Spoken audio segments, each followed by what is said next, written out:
is a beautiful thing. It grows to the quiver of a fife that sings. I can take it with the wave of my hand and place it upon my music stand. Such a beautiful thing.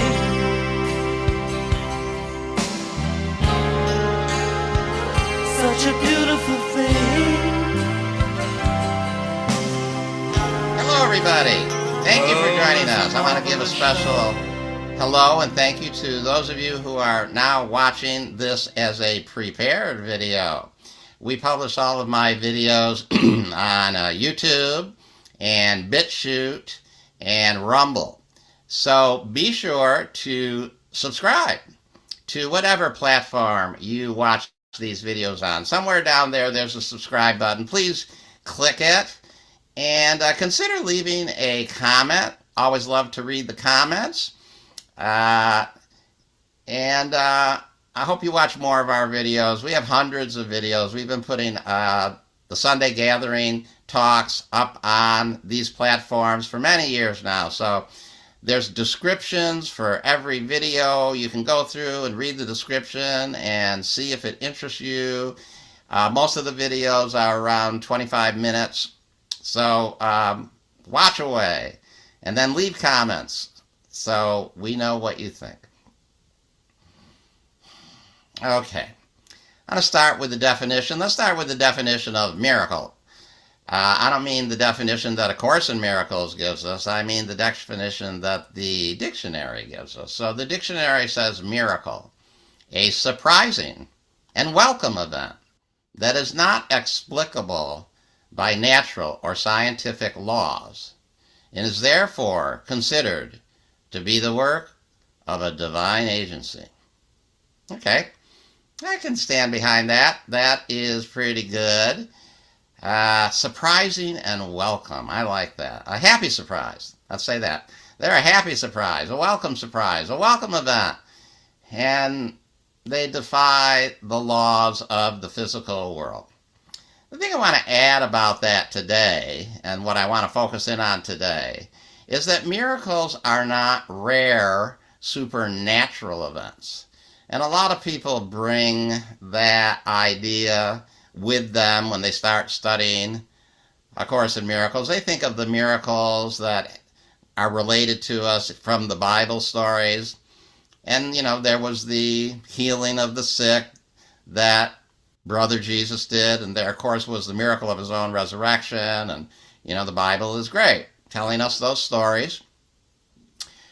That's terrific. But those were rare events and done by some supernatural agency. You know, Jesus was the one holy child of God, and he had access to channeling in that light and that power. But A Course in Miracles has a really different teaching about miracles. Miracles are not rare supernatural events. Miracles are happening all the time. And they're shared. So your miracle is my miracle as well. If you have a miracle, I've had a miracle. If I've had a miracle, you've had a miracle. And that's an important thing for us to sink into and embrace. In the reading that Lucky read, I should say Reverend Lucky, in the reading that Reverend Lucky read, it said this. This is from Workbook Lesson 315. It says, "A brother smiles upon another, and my heart is gladdened. Someone speaks a word of gratitude or mercy, and my mind perceives this gift and takes it as its own." So all the miracles that anybody has, they're all shared, and they produce and radiate an energy that we all can tap into, and they're happening all the time.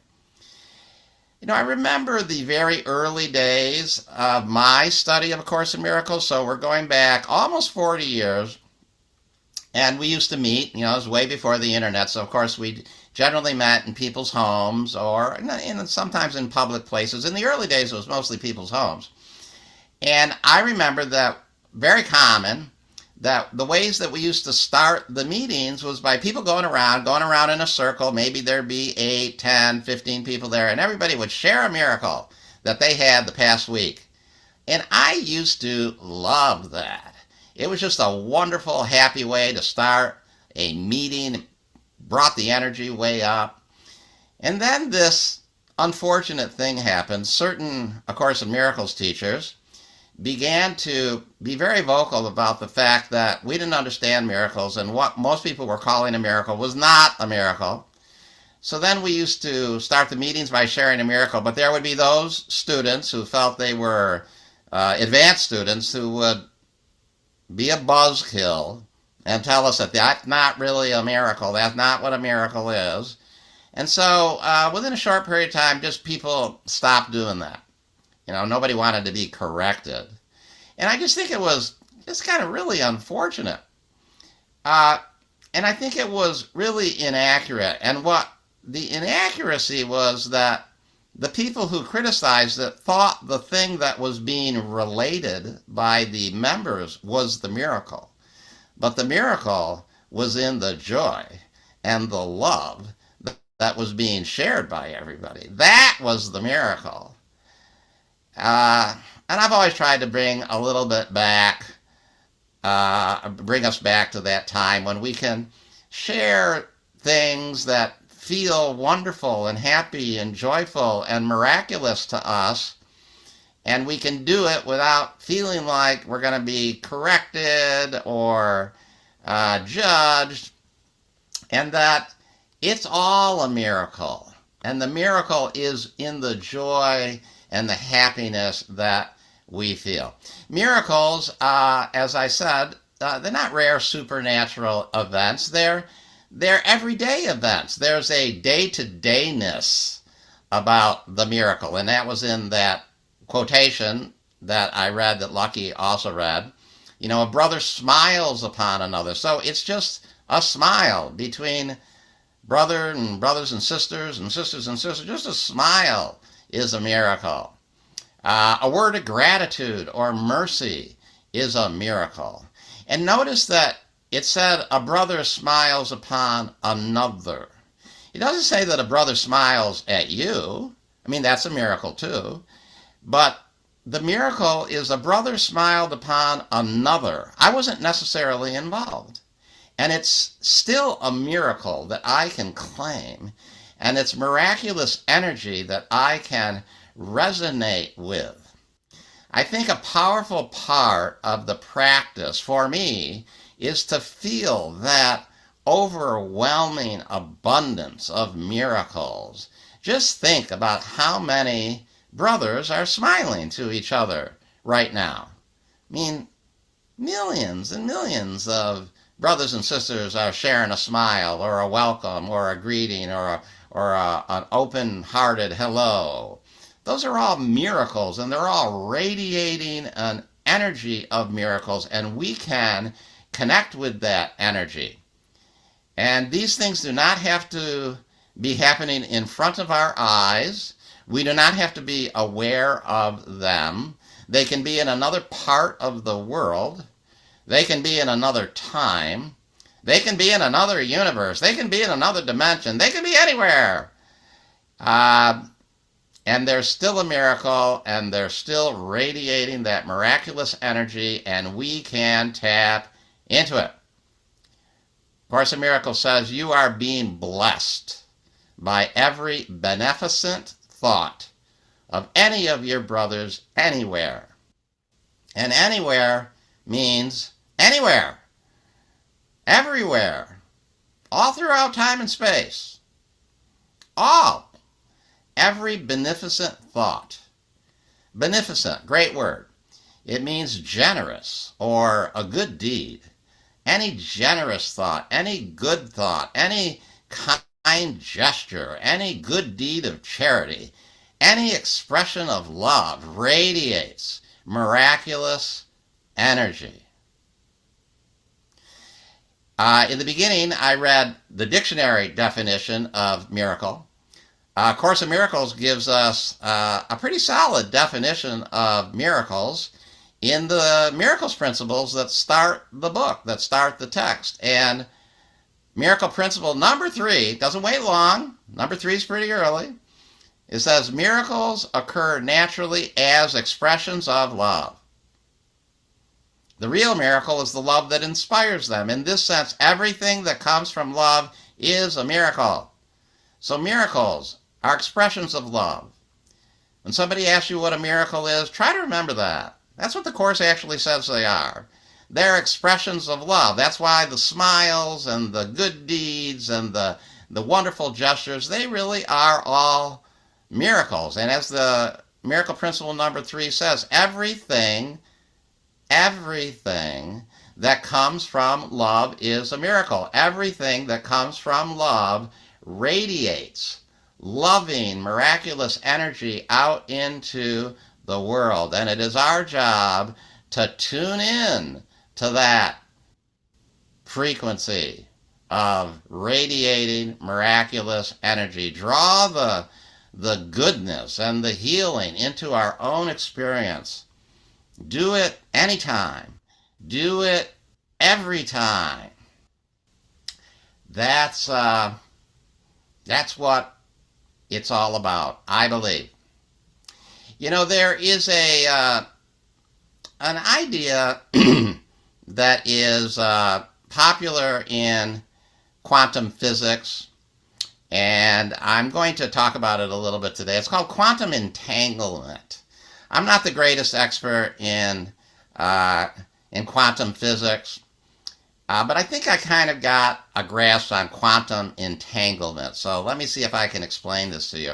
So quantum entanglement was a very early thing that was observed and predicted theoretically, but then observed through some very sophisticated experiments.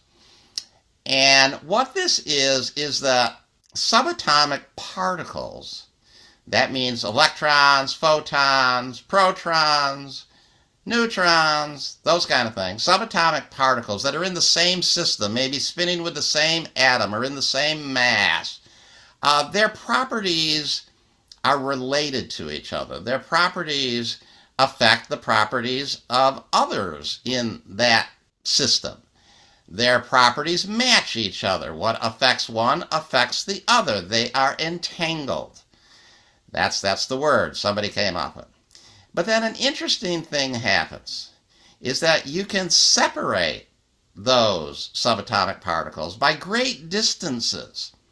And that entanglement to the original association still remains. And how one, let's say, electron is behaving, that electron's partner electrons in the original cohesion still are entangled to it. They still have the same properties. If one turns a certain value, the other one turns the same value, and they can be separated by countless miles. Theoretically, by time and space, they will always be connected. They are always entangled. They always function as one. Some theorists, quantum physics theorists, say they actually are one particle bilocating, appearing in two places. They are so connected. And this is something, just really to think of. And in many ways, we all have quantum entanglement. We are all the one holy child of God. It doesn't matter where we are. It doesn't matter how many miles separate us. It doesn't matter how much time separates us. It doesn't matter what dimensions separate us. We are all entangled. We still respond together because we're part of the same holy child of God. We're part of the same original cohesion. And I think that's, important. That's something that helps me. As I said, it doesn't matter where or even when the Holy Child of God is manifested. In fact, Course in Miracles has a very profound teaching about time and space. I haven't seen too many A Course in Miracles teachers tackle this one because it's pretty out there. But let's just be aware of it anyway. It says, for time and space are one illusion, which takes different forms. If it has been projected beyond your minds, you think of it as time. The nearer it is brought to where it is, the more you think of it in terms of space. So time and space are illusions of separation. If we just want something a little bit away from us, we project it in a different space. If we want something really away from us, we project it into a different time. Well, that's a little mind-boggling thing. And how is all of this related to, let's say, healing? Well, we are entangled with each other. We are entangled, connected eternally. Doesn't matter where or when we're manifesting, we're still connected to each other and to our brother Jesus. His healing, his raising from the dead, his ability to heal the sick and raise others from the dead, his ability to heal the blind, to make the deaf hear, his ability to cleanse the lepers, whatever he was able to do, we can do. Maybe we are doing, because we're of the same quality. We are entangled. It doesn't matter that his life on earth was 2,000 years ago, and for most of us in a very remote part of the world, that distance, that time is irrelevant. Our quantum entanglement is solid. We are actually the same entity. And he tells us this, as much as this, in A Course in Miracles. He says, the body neither lives nor dies because it cannot contain you who are life. If we share the same mind, you can overcome death because I did. We share the same mind. Remember I said the quantum physicists believe these particles that are so far apart but yet have the same characteristics are actually the same particle? It's like that. We share the same mind. We are actually the same. If he accomplished it, we accomplish it. And that is a tremendous, powerful comfort for me, that we share the same mind, the same identity, the same power as Jesus. We are quantumly entangled. I just invented that word, quantumly. I don't think it's a word. We are quantumly entangled. And just think again of all the expressions of love that are going on right now. And then just really remember that it's not actually even right now. It's all throughout time. They're not rare. There's a virtual gushing fountain of miracles all the time, drenching us with their energy. We're like going around like beggars looking for scraps. It's getting poured on us all the time. We just have to center in on it.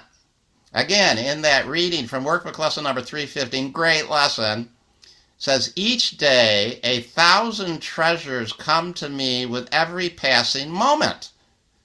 I am blessed with gifts throughout the day in value far beyond all things of which I can conceive. Okay, so get exactly what it's saying here. It says 1,000 treasures or 1,000 miracles or 1,000 healings come to me in every passing moment. Not in every passing day, in every passing second. So there are 86,400 seconds in a day. And if you multiply that times 1,000, that means we are getting drenched by the gushing fountain of 86,400,000 400,000 miracles a day. I mean, that is a gushing fountain of miracles. I have a graphic I want to share. It's the graphic on the Sunday program. It's the graphic of the gushing fountain.